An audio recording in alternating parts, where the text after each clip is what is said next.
According to Luke, 3 days after Jesus was crucified, 2 of his disciples were walking down the road to a village called Emmaus, about 7 miles from Jerusalem. And they were talking about all these things that had happened. As they were talking, Jesus came and went with them, but their eyes were kept from recognizing him. And then he said, "What are you talking about while you walk along?" They stood still, looking sad. Then one of them, whose name was Cleopas, answered Jesus, saying, "Are you the only stranger in Jerusalem who does not know the things that have happened here in these days?" And Jesus replied, "What things?" "The things about Jesus of Nazareth, a prophet mighty in word and deed before God and all the people, and about how our chief priests and leaders handed him over to be condemned and crucified him. But we had hoped that he would be the one to redeem Israel. And besides all this, it's been 3 days since this has taken place.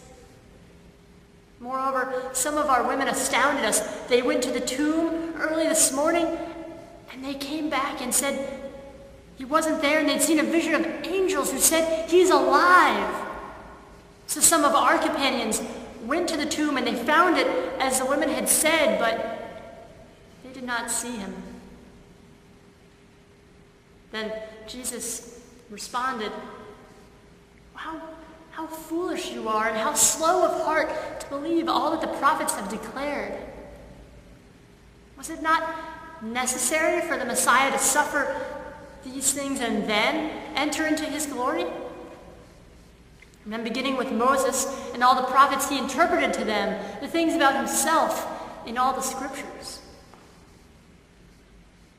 Now as they came close to the village which they were going, Jesus walked ahead as if he were going on, but they urged him strongly, saying, "Stay with us, for it's nearly evening and the day is almost over." So he went in and stayed with them. Now when they were at the table, Jesus took bread and he blessed it. And he broke it. And he gave it to them.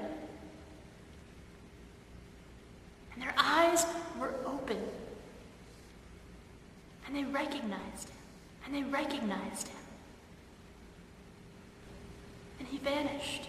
They said to each other, "Were not our hearts burning within us when he was opening the scriptures to us on the road?" In that same hour, they got up and they returned to Jerusalem, and they found the 11 and their companions gathered there. And they were saying, "The Lord has risen indeed and has appeared to Simon." And then they told what had happened on the road and how Jesus had been made known to them in the breaking of the bread. This is the word of the Lord. Thanks be to God.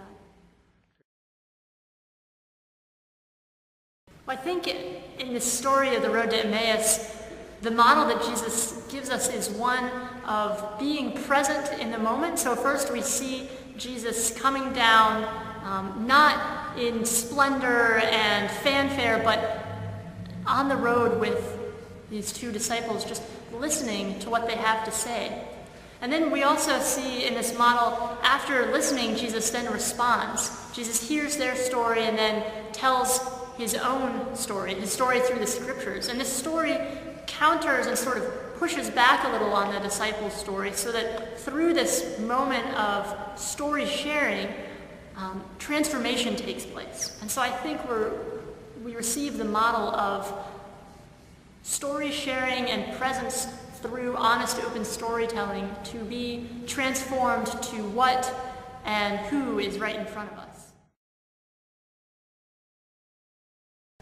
My name is Jamie Hofmeister.